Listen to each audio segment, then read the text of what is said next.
বিএনপিকে নিশ্চিহ্ন করতে পরিকল্পিতভাবে নারায়ণগঞ্জ জেলা ও মহানগর বিএনপির কার্যালয় ভেঙে দিয়েছিল আওয়ামী লীগ।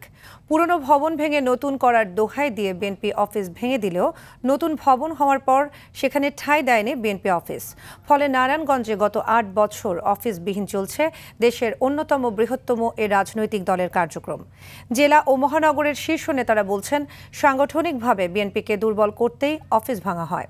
নারায়ণগঞ্জ জেলা প্রতিনিধি আনোয়ার হাসানের তথ্যচিত্রে আরও জানাচ্ছেন আবরার মাহি।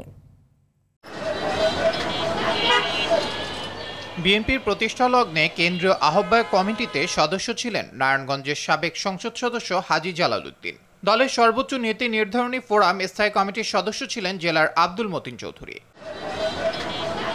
সর্বশেষ ২০০১ সালে জেলার ৫টি আসনে জয় এবং মন্ত্রী পরিষদে যুক্ত ছিলেন আব্দুল মতিন চৌধুরী এবং অধ্যাপক রেজাউল করিম। স্বৈরাচার বিরোধী আন্দোলন থেকে ফ্যাসিস্ট সরকারের পতন আন্দোলনে এ জেলার নেতাকর্মীদের রয়েছে সাহসী ভূমিকা।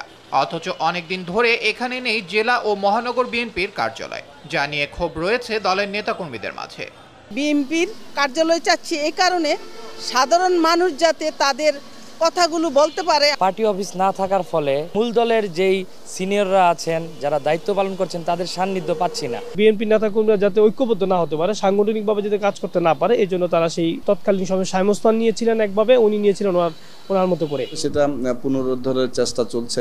আমরা আশা করি যে খুব শীঘ্রই ওই জায়গাটা উদ্ধার করা যায়। শহরের প্রাণকেন্দ্রে বিনোদন সুপার মার্কেটে দোতলায় ছিল বিএনপি কার্যালয়। ২০১৭ সালে সিটি কর্পোরেশন ওই মার্কেটের ভবন ভেঙে বহুতল ভবন করে নতুন ভবনে বিএনপি অফিস করার আশ্বাস দিলেও সেই কথা রাখেননি তৎকালীন সিটি মেয়র ও আওয়ামী লীগ নেত্রী সেলিনা হায়াৎ আইভী। কিছুটা তো সাংগঠনিকভাবে আমরা ক্ষতিগ্রস্ত থেকে আমরা বিকল্প পথে আমরা পুষিয়ে নিচ্ছি। তৎকালীন মেয়র সেলিনা হায়াৎ আইভী বিএনপির সাথে সে বেইমানি করছে, কারণ এই পার্টি অফিসটাকে মূলা ঝুলাইয়া সে তার নির্বাচনী বৈতরী অনেক সময় পার হয়েছে। অচিরেই কোনো স্থায়ী জায়গায় নারায়ণগঞ্জ জেলা ও মহানগর বিএনপির অফিস হবে, এমনটাই প্রত্যাশা নেতাকর্মীদের। আবরার মাহি, RTV।